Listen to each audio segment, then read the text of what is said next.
Melt Bananas 3+5. Now, Melt Bananas is like a punk rock, noise rock band that's been around for decades. And I don't have a whole lot of familiarity with them besides this one particular album. But this album comes out after a pretty large gap from the previous album, which was one that apparently has their critical acclaim. That's what I want to go back and check out at a later date because I am really fascinated by Melt Banana.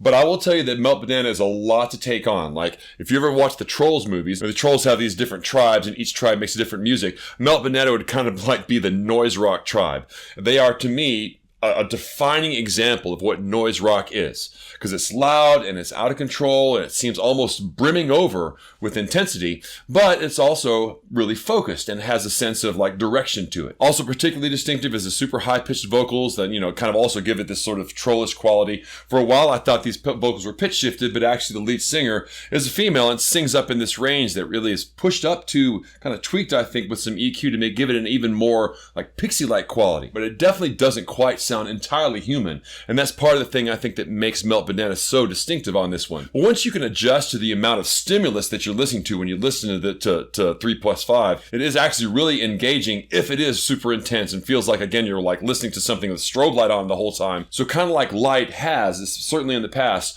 provided a sort of iconic example of what math rock is in my mind.